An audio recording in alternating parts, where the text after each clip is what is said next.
The first thing Resh heard was laughter. Not the polite, restrained kind, the full-throated, ridge-flaring kind that meant someone on the Halvori side had found something genuinely contemptible. He turned from the supply manifest he had been cross-checking and looked through the observation window into the station's main intake corridor.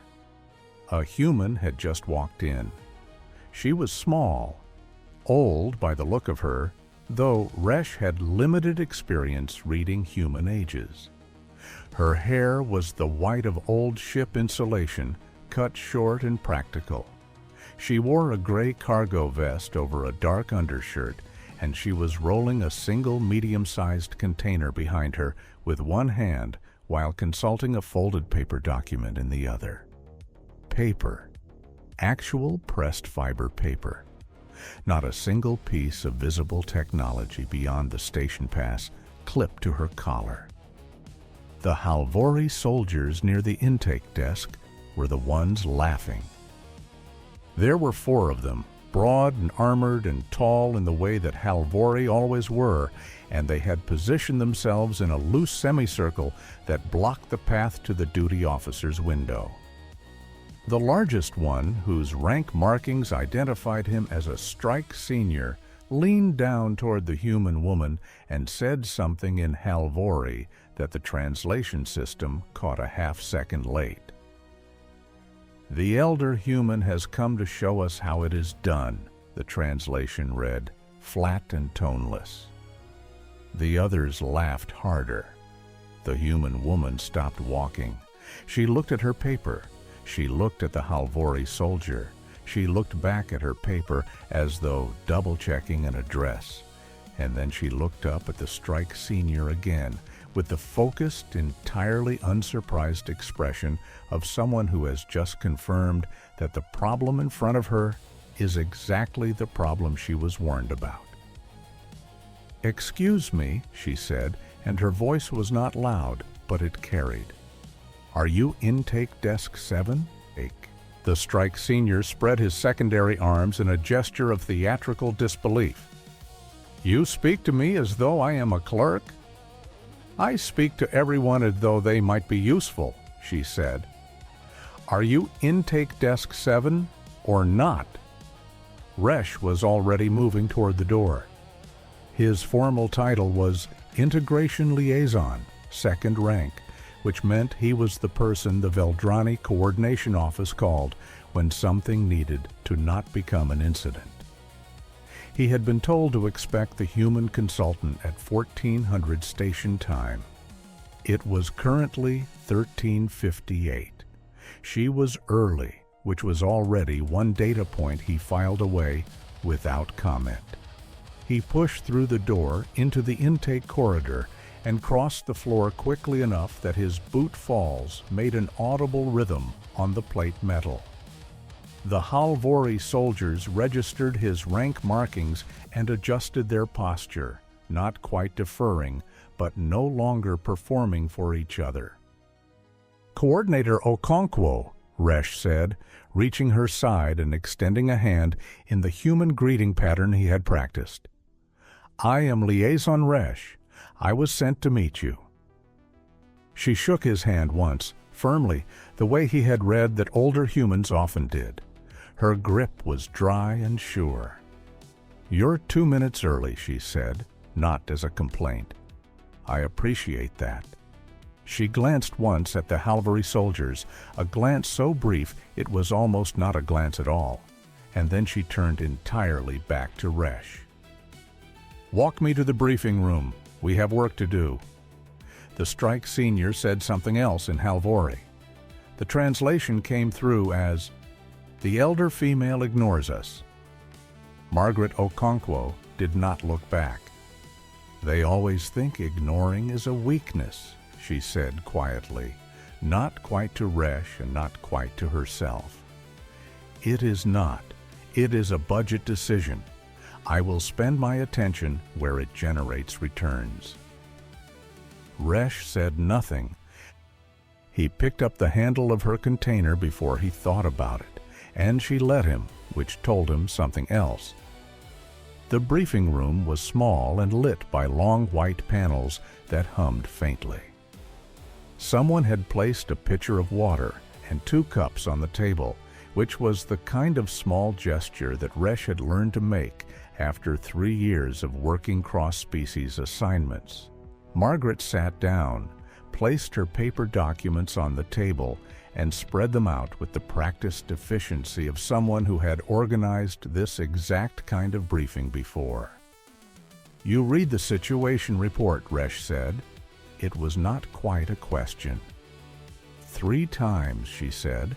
Once when I received it, once on the transit, and once 20 minutes ago to see if I felt differently about it the 3rd time.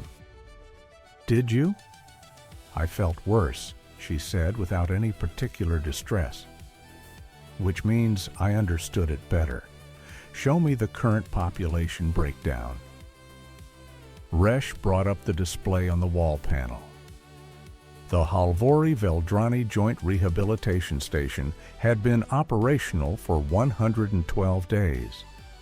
It had been built as part of the 8th Corridor Peace Framework, a facility where soldiers and civilians from both sides of a grinding 8-year conflict could receive medical and psychological support in a neutral space. The theory had been sound. The theory had met reality and had not survived entirely intact. There were currently 231 residents. Of those, 97 were Veldrani and 112 were Halvori.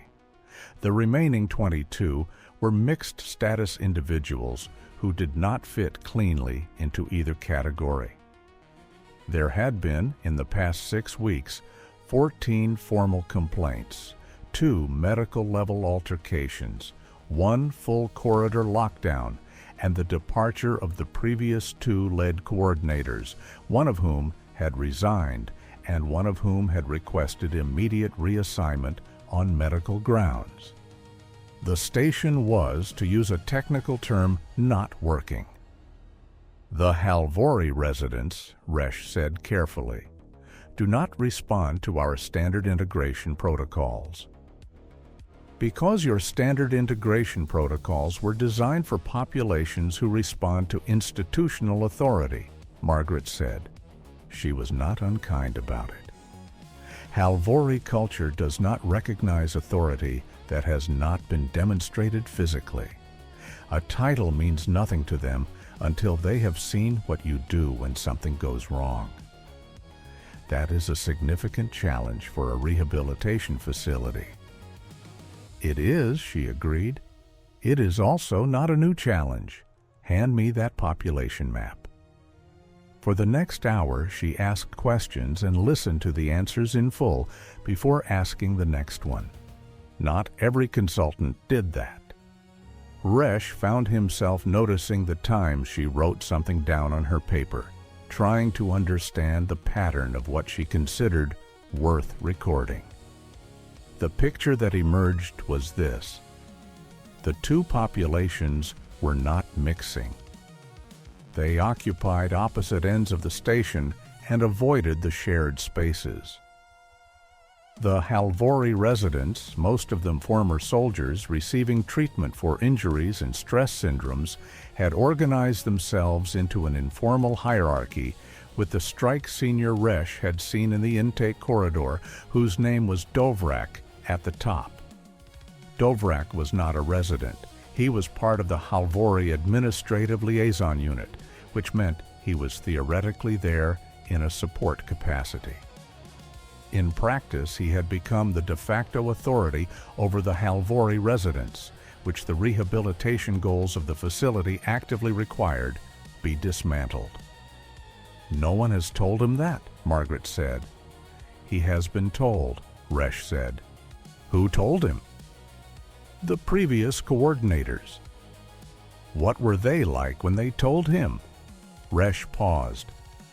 "They were professional, firm. One of them brought documentation of his role boundaries." "So they told him with paperwork," she said. "And he heard them with the part of his brain that handles the sounds words make, and he did nothing with the part that would have registered it as real. She capped her pen. What is Dovrak's original specialty before administrative liaison? Resh checked the file. Perimeter enforcement, 12 years. He was responsible for the physical security of a Halvori field hospital during the 4th and 5th years of the conflict. Margaret was quiet for a moment. He kept people alive, she said. For 12 years, that was his entire purpose. He knew every threat, every gap, every possible way the thing he was protecting could be destroyed. And now he is here, in a facility where his residents are supposed to be becoming something different, and no one has given him a better job to do. Resh looked at her. You are not suggesting we give him a formal role. I am suggesting we understand what he is already doing and why, she said, before I do anything else. She stood up and gathered her papers with the quick, orienting movement of someone concluding a meeting. Where is my room? Her room was small and at the end of a service corridor, because that was what had been available. She thanked the facilities officer who showed her in with the same direct courtesy she had used with Resh, and she did not complain about the size or the recycled air smell or the fact that one of the overhead panels was flickering at irregular intervals. She just looked at the flickering panel for a moment and then at the facilities officer. Who do I report a maintenance issue to? She asked. Panel 17 in the main corridor, he said, looking slightly surprised that this was her first question. Thank you, she said. She filed the report before she unpacked her bag. Resh was standing in the corridor when she came back out 15 minutes later, wearing the same clothes, but with a different pair of boots, ones with thicker soles. She had her paper and a small battered case in one hand. You are going into the station now? He asked. I am going to the shared dining facility, she said. What time do the Halvori residents eat? 1700. Then I am going at 1700, she said. I eat at 1700 anyway. He walked with her because his job was to facilitate and because he was curious in a way he had not been curious about a coordinator before. The shared dining facility was a long room with tables of 2 different heights, because Veldrani and Halvori had different comfortable seating positions. The Veldrani residents came in first, in small clusters, and the room filled to roughly half before the Halvori began to arrive. The two groups did not acknowledge each other except to track locations, the way that populations who had recently been at war often did. Margaret took a tray from the service line and selected food with the pragmatic lack of excitement of someone eating for fuel rather than pleasure. She did not choose the table closest to either group. She chose the table at the exact geometric center of the room, which happened to be the table no one else had sat at yet, because both groups had independently decided it was too exposed. She sat down. She ate. She watched the room with an attention that was not staring, the kind of watching that experienced people do with their peripheral vision while appearing to look at their food. Dovrak came in with 3 of the Halvori soldiers from the intake corridor.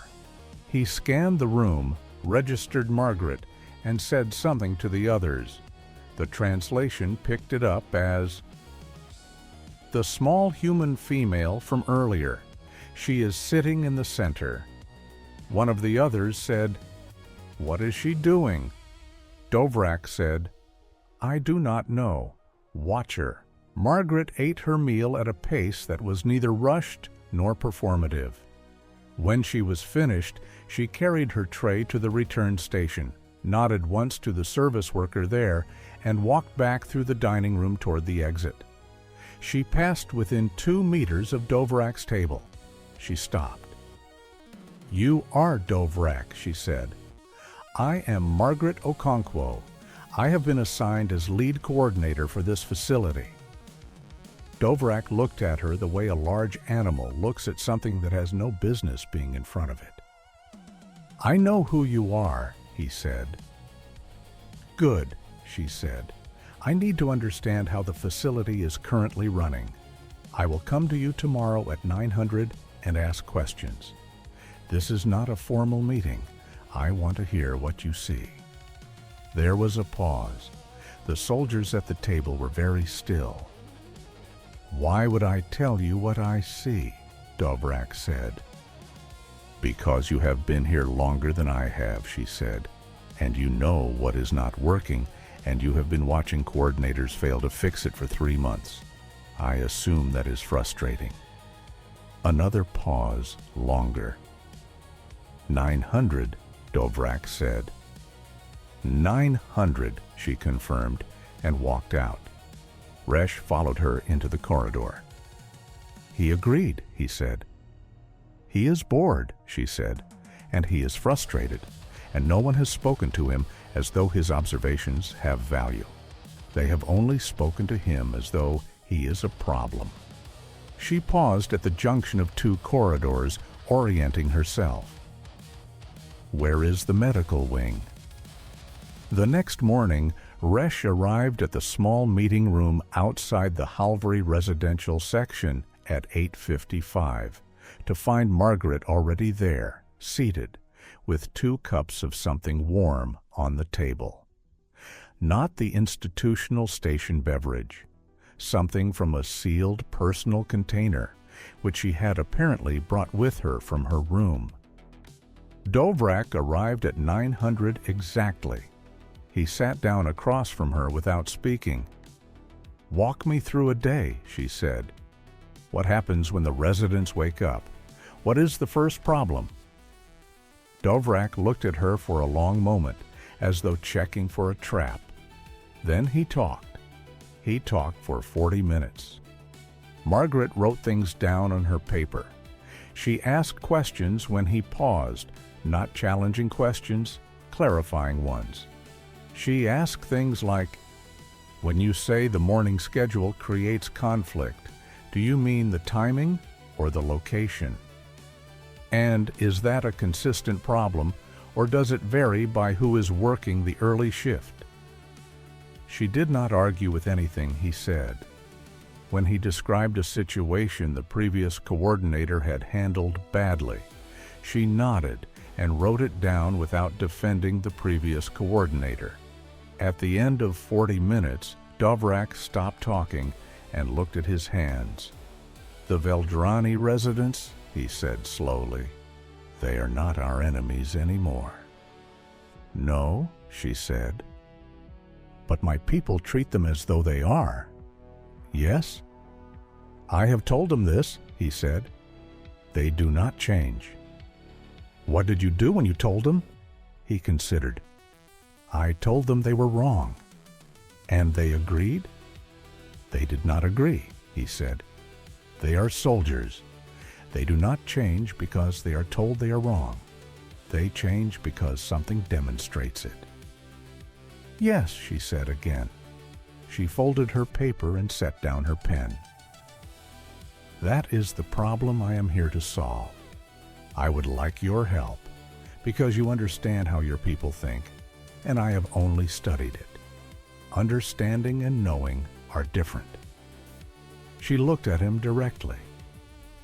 "Will you tell me if I am wrong about something?" He was quiet. On Halvori, this was not an insult, but a test. He was deciding if she would tolerate honesty.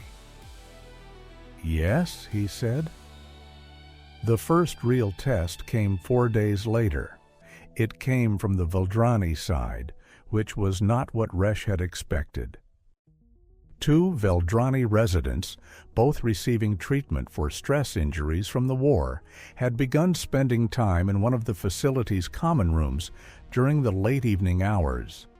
There was nothing wrong with this, except that the common room in question had been informally claimed by a group of Halvori residents for the same hours, and the Halvori residents had decided that the Veldrani were doing it to provoke them.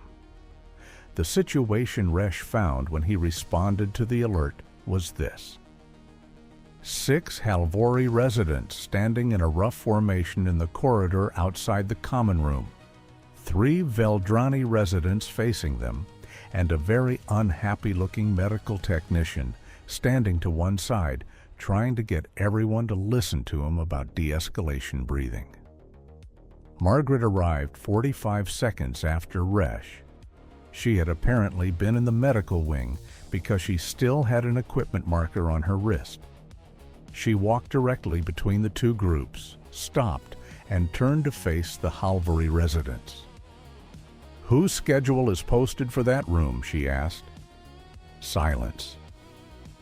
"There is no posted schedule," one of the Halvori residents said. "We have used it every evening for 3 weeks." "Consistent use does not create a claim," she said. She was not angry. She was the way a structural support beam is, firm because it is built that way, not because it is trying. The room belongs to all residents.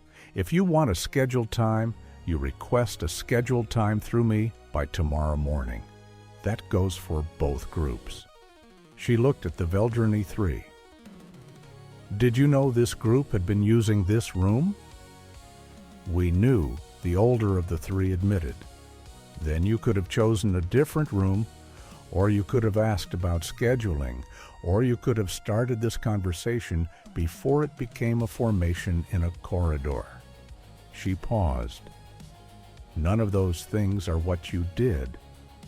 All 3 of you will help the kitchen crew with setup tomorrow morning at 600 as a way of demonstrating that you understand there are consequences to choices here."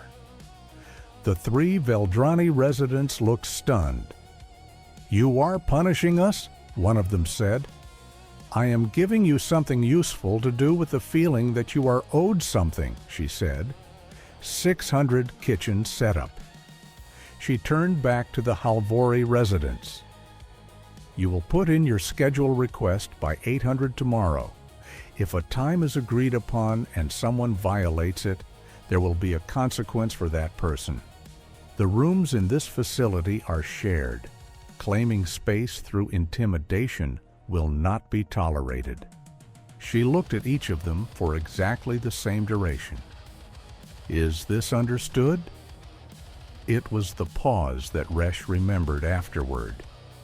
The 6 Halvori residents stood there, and each of them was doing the Halvori calculation. Does she have the weight to back this up? And if we test her, what happens? She stood in the pause and let them do the calculation. She did not fill the silence.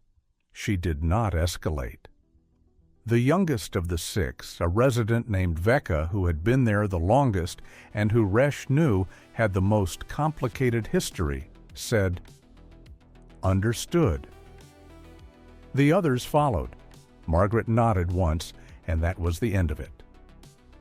In the corridor afterward, Resh said, "You disciplined both sides." "Someone has to," she said. "If I only discipline the side that is wrong according to the other side, I am not running a facility. I am running a court with a predetermined verdict." Resh thought about that for most of the next day.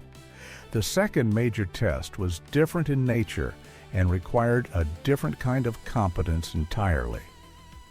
One of the Halvori residents, a soldier named Torvin, who was receiving treatment for a significant neurological injury sustained in the final months of the war, stopped eating.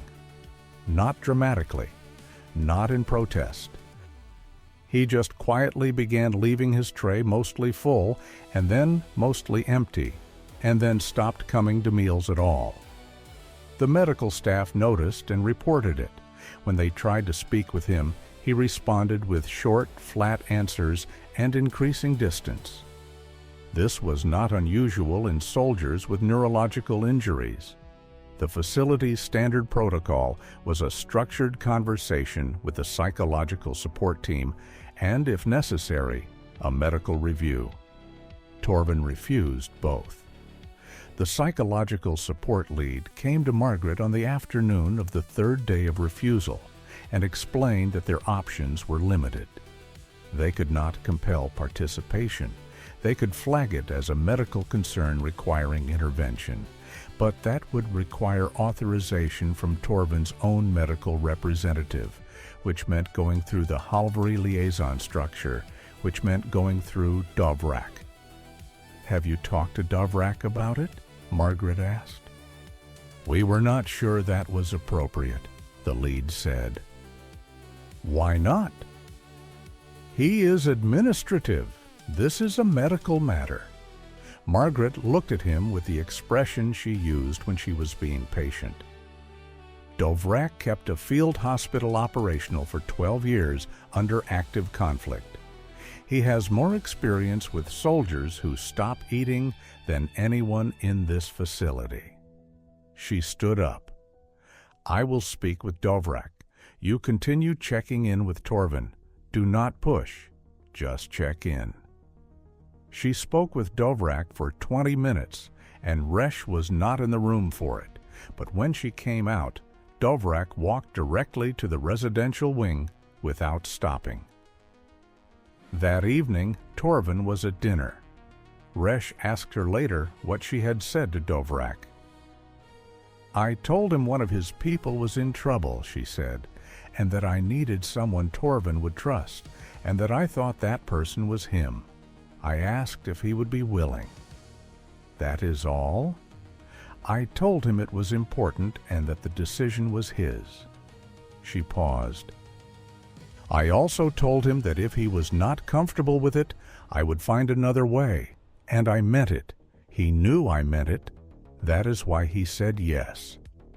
Resh asked, "How did he know you meant it?" She seemed to think about this genuinely. "Because I have not told him things I did not mean yet," she said. "That is the whole foundation. You do not spend trust you have not built." The set piece that Resh thought of as the teaching moment came from the most unexpected direction: a broken pipe. The station's gray water system had a minor rupture in the junction between the Veldrani and Halvori residential wings. The water damage was not severe, but it flooded a section of the shared corridor and required the emergency closure of 3 connecting rooms, which temporarily eliminated 2 of the facility's 5 common spaces and significantly tightened the daily schedule. The maintenance crew was small and overextended, and the repair was estimated to take 4 days. Margaret appeared at the junction with Resh about 30 minutes after the rupture was reported. She looked at the water level. She looked at the closed maintenance panel. She asked 2 questions of the maintenance lead and then stood quietly for a moment. "Who among the Halvori residents has structural or engineering experience?" she asked Resh. He checked his records. "At least 6. 3 with active technical training." "And Veldrani?" "4 that I know of." "We have 10 residents with relevant skills and a 4-day repair timeline," she said. "That is not math that requires 4 days." The maintenance lead looked uncertain. "Residents are not authorized to perform structural work." "Who authorizes them?" "The facility director." "That is me," Margaret said. "Under what conditions can residents assist maintenance operations?" He checked his regulations. There was a provision for supervised resident assistance during non-critical infrastructure events. The gray water junction qualified as non-critical. Within 3 hours, Margaret had spoken personally to all 10 residents with relevant skills, explained exactly what was needed and what the restrictions were, and assigned them in mixed pairs, 1 Veldrani with 1 Halvori on each task. She had not ordered them to work together. She had explained the problem, explained the pairs, and said each person could decline without any consequence. 8 of the 10 agreed. Resh watched the corridor over the next 2 days. It was the most sustained voluntary contact between Veldrini and Halvori residents the facility had seen since it opened. Not warm contact, not comfortable contact, but working contact, the kind generated by a shared problem and a shared tool, and the small negotiations that come from trying to do something specific in a limited space. On the 3rd day, a Halvori resident named Sesik and a Veldrini resident named Pulvai had a disagreement about the routing of the replacement pipe that grew sharp enough that Resh moved to intervene. Margaret appeared beside him and put a hand on his arm briefly, the human gesture for wait. Sesik and Pulvai argued for about 4 minutes. Their postures were tense and their voices were raised. Then Pulvai made a gesture toward the schematics on a wall. Sesik looked at the schematics. Sesik said something short. Pulvai nodded. They rerouted the pipe Pulvai's way. The repair was finished in 3 days, 1 day ahead of the estimate. Margaret filed a formal commendation for all 8 participating residents in the facility record. She read it aloud at breakfast, which no previous coordinator had done, and she named each person specifically and described what they had contributed. The external crisis arrived in the 2nd week in the form of a broadcast. Someone had recorded video inside the facility. Not contraband-level recording, just a personal communication log that had been improperly cleared before transmission, and it had gone to a recipient on the Halvori political news service, which had used a 7-second clip of Halvori residents walking past a Veldrini group without acknowledgement, as evidence that the peace framework rehabilitation stations were, as the commentator put it, places where warriors are made to perform submission to former enemies. The clip traveled fast. Within 48 hours, there were Halvori political voices calling for the facility to be reviewed, for the joint operation to be paused, for the residents to be separated into species-specific facilities. There were also Veldrini political voices saying the recording demonstrated that the Halvori side was not committed to the framework at all. The facility's external affairs officer, a young Veldrini named Seta, who had been doing her best, came to Margaret with a stack of incoming communications and the expression of someone who had not slept. "We have requests for statements from 11 different news agencies," Seta said. "The Halvori Liaison Council is requesting an emergency call. The Veldrini Coordination Office wants a full incident report within 24 hours. And Strike Senior Dovrak is in the main corridor saying he wants to speak with whoever is responsible for the broadcast." Margaret looked at the communication stack. "Does Dovrak know who is responsible?" "He says he does." "Good. Tell him I will meet with him in 20 minutes. She looked at Seta. "Sit down. You are going to help me draft a statement. One statement. We are going to send the same statement to every requesting party, worded identically, and we are going to do it once." Seta sat down. "What do the statements say?" "The truth," Margaret said, "in as few words as possible." The statement they drafted together said that the facility was operational, that the event in question was an uncleared personal transmission and not evidence of any institutional failure, that rehabilitation work was ongoing and producing measurable results, and that any party wishing to review the facility's operational record was welcome to request a formal visit through appropriate channels. It was, Resh thought, almost offensively calm. He took it to the communications center himself. Within 4 hours, 11 agencies had received identical responses. Several of them ran the story anyway, but without the outrage hook they had been anticipating. The coverage was shorter and less prominent than it might have been. Dovrak's meeting was harder. The resident who had made the recording was a young Halvori named Ket, 19 years old, who had been injured in the last 3 weeks of the war, and who had not, before this facility, ever lived in close quarters with Veldrani. Ket had not intended the recording to be transmitted publicly. He had been recording a message to his family, and the transmission error had been genuine.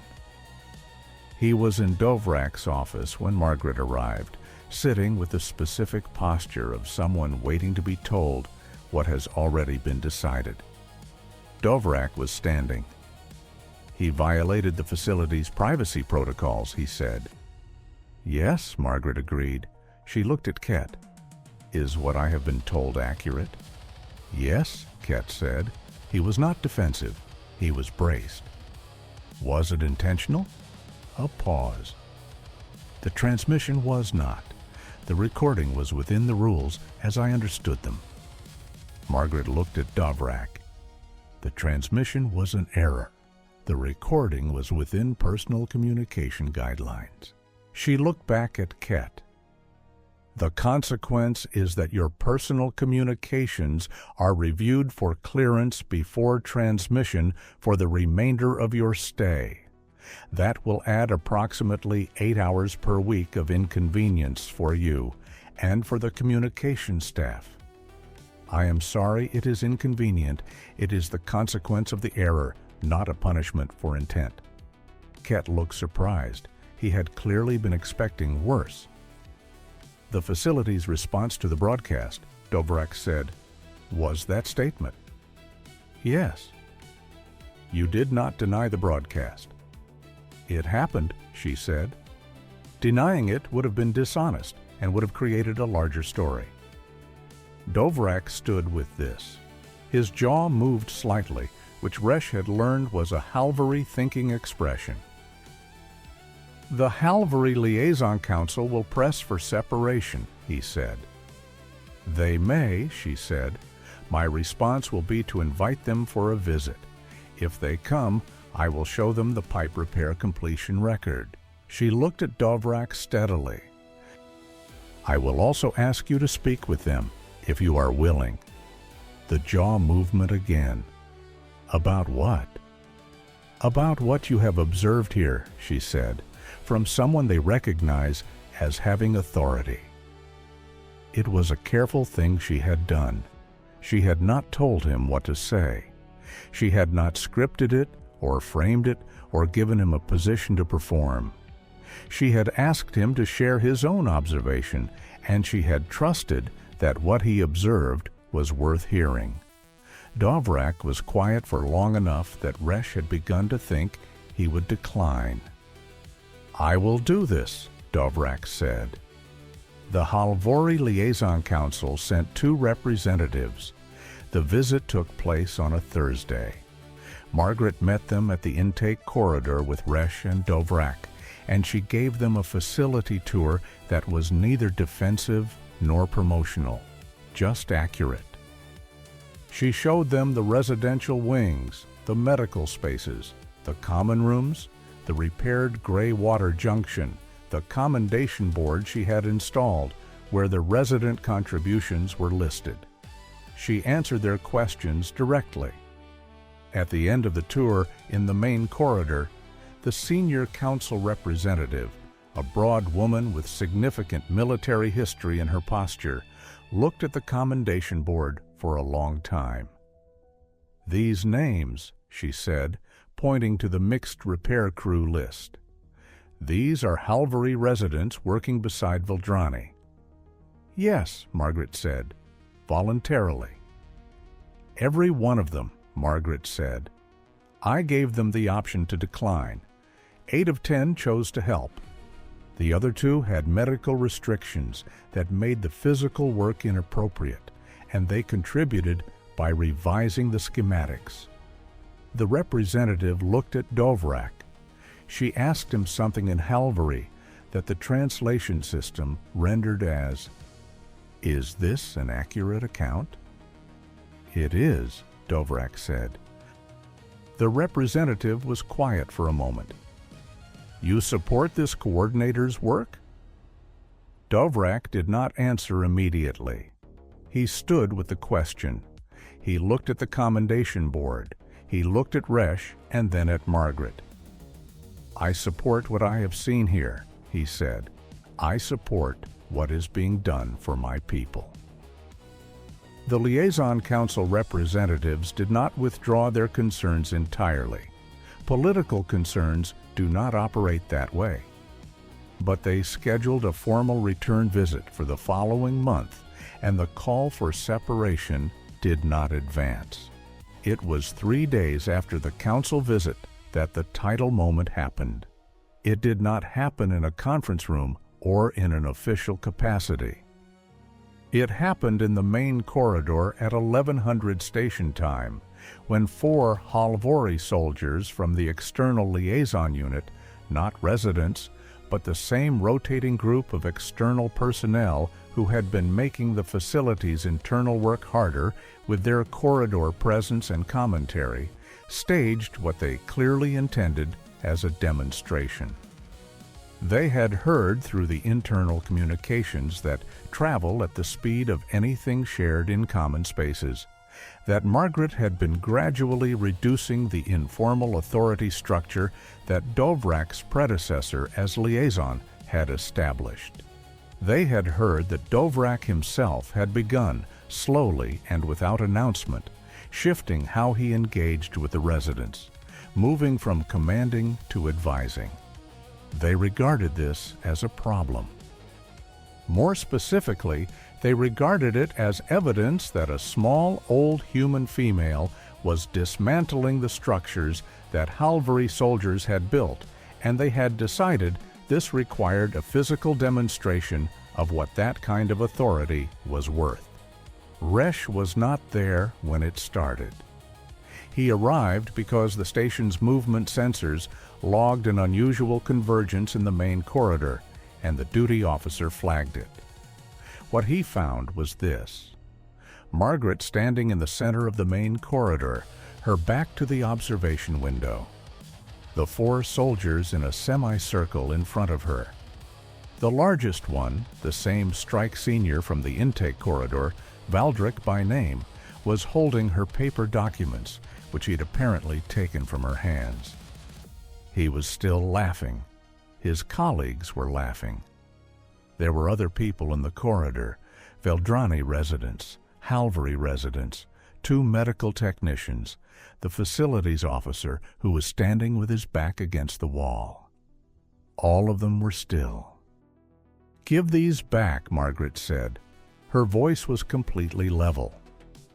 "The paper documents," Valdric said, with the taunting weight of someone who has a full audience. "The elder human and her paper documents. This is the authority that runs our rehabilitation station." "Those belong to me," she said. "Give them back." "Come and take them," he said. Resh's hand moved to his communications device. He was 4 meters away and moving forward, not sure what he was going to do, but moving. Margaret did not look at Resh. "Strike Senior Valdric," she said, and her voice changed in a way that was not louder and was not angrier, but was the way a door changes when it is locked rather than just closed. "You have taken my property. You are blocking a common corridor, and you are doing this in front of residents who are here because they are trying to become something other than what the war made them. You are demonstrating to them exactly how not to do it."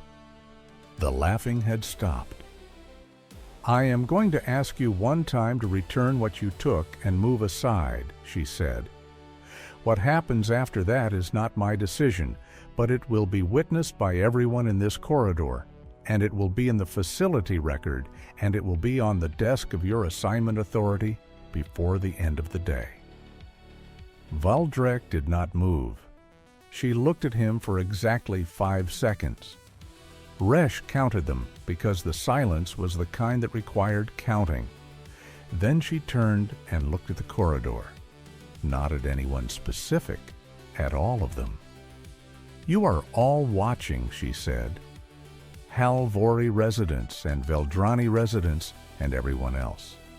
You came here because someone decided you deserved more than the war gave you. This man," she turned back to Valdric, "is offering you an example. Look at it clearly. He has something that belongs to someone else. He took it because he could. He is blocking a path because he is large. He is laughing because he wants you to believe this is power." She paused. "It is not power. It is the shape power makes when there is nothing underneath it." Dovrac's voice came from behind Resh. He had arrived in the corridor in the last 30 seconds, and Resh had not heard him. "Valdric," Dovrac said. The word had no inflection at all. It was the flattest thing Resh had ever heard. The 4 soldiers turned. Dovrac walked to the center of the corridor and stopped beside Margaret. He held out his hand. Valdric looked at him. The calculation that Halvori soldiers do, the one Margaret had described in terms of demonstrated authority, was happening in real time. Dovrac had 12 years of field hospital authority, 12 years of being the person who decided what mattered and what did not, and who lived through what, and he had done it without documentation and without paperwork and without anything except the weight of consistent, consequential choices. Valdric gave him the papers. Dovrac handed them to Margaret without looking at her. He looked at Valdric. "Kneel," he said. It was one word. Valdric went down on one knee. In Halvori tradition, this was not surrender. It was acknowledgement of having acted in a way that dishonored the space. The other 3 followed without being told. Kneeling to Margaret, who stood with her papers held against her chest and the expression of someone who had already moved on to the next problem. Resh realized his mouth was open. He closed it. "Thank you, Dovrac," she said. She sounded, Resh thought, like someone who had just finished a task and was filing it away. Dovrac said in Halvori that the translation rendered directly, "She earned the acknowledgement. I only made it visible." The 4 soldiers were reassigned to external duties away from the facility within the week. The process was not dramatic. Margaret filed the incident report as she had said she would. The external liaison unit reviewed it. The decision came back without fanfare. What happened inside the facility was less clean and more lasting. The Halvori residents who had been in the corridor that day did not change overnight. People do not work that way, and the facility's experience had taught everyone involved that real change shows up in small increments, not in conversions. But in the week following the corridor incident, the scheduling conflicts dropped.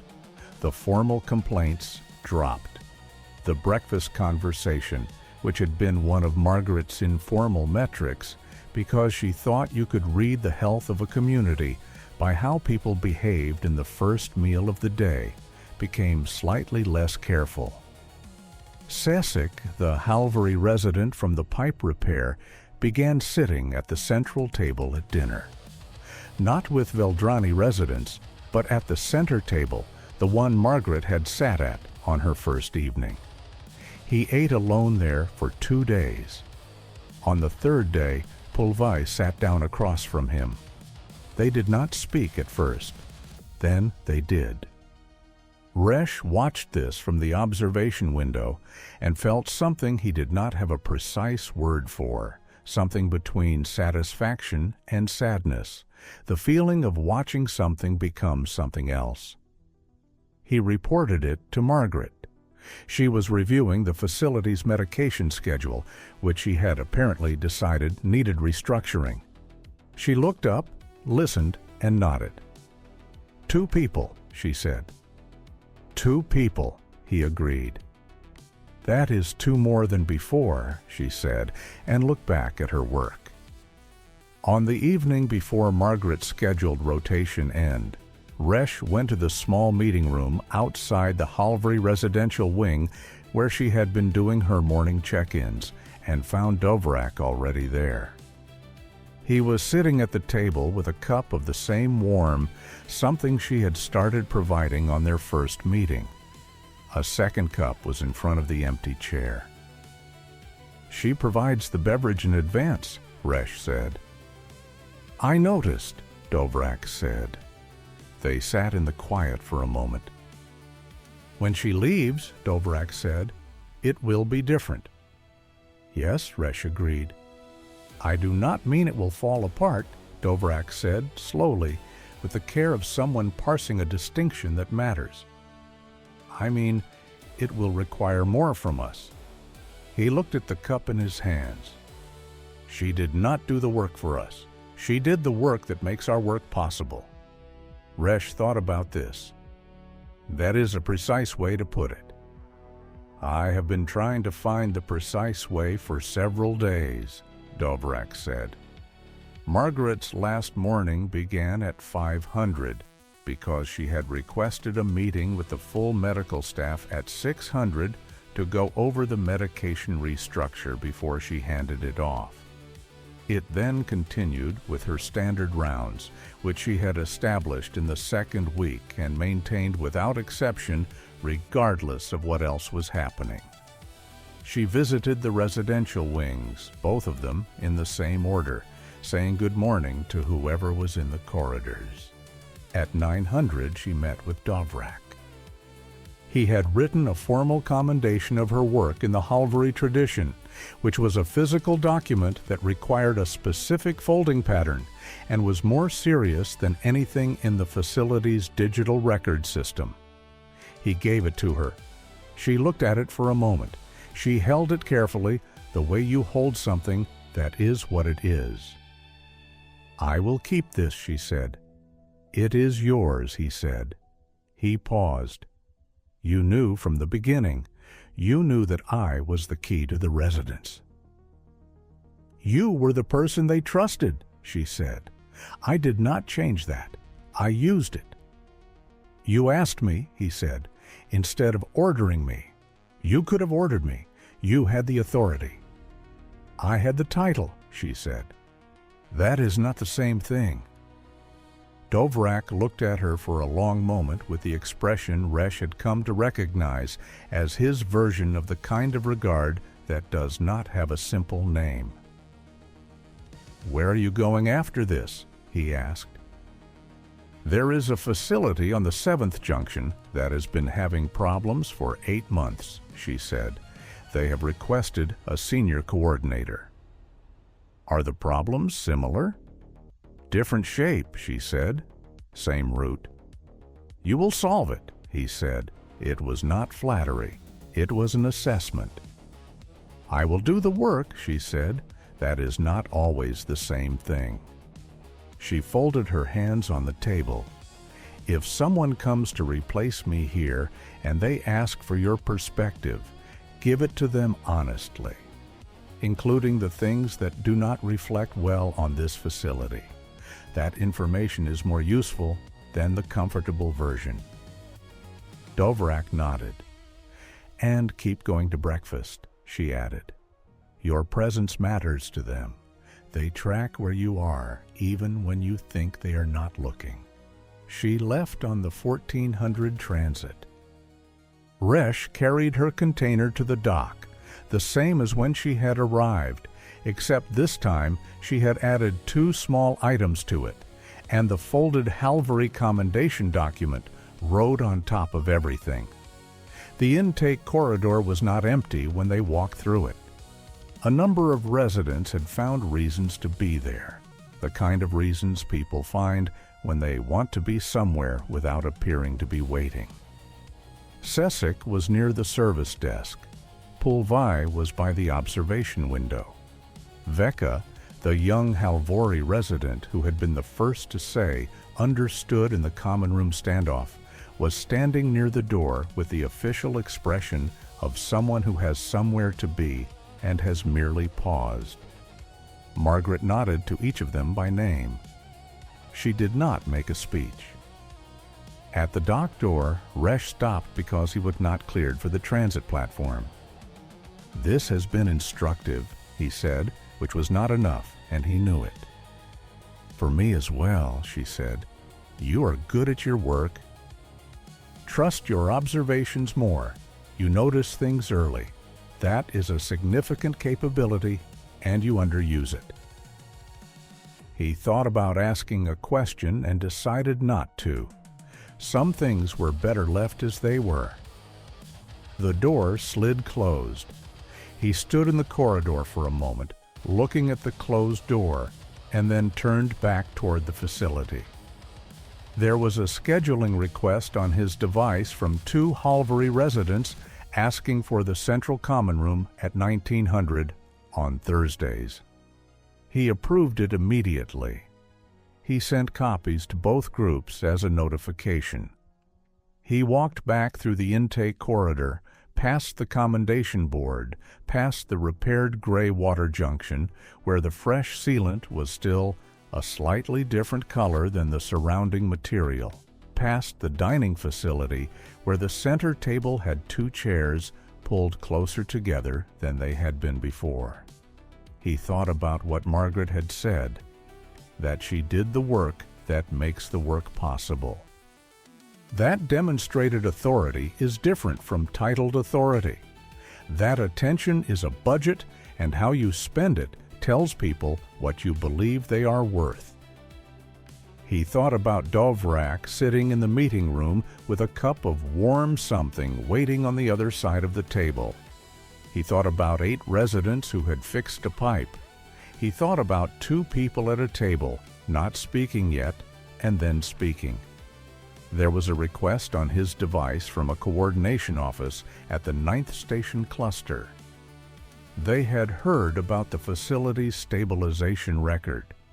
They were asking if there was a consultant available for a complex mixed population situation that had been escalating for 4 months. Resh drafted a reply. He included Margaret's routing address. He included his own notes on what had worked here and why, as precisely as he could write it, which he knew was less precise than she would have written it, but was more precise than no notes at all. He sent it.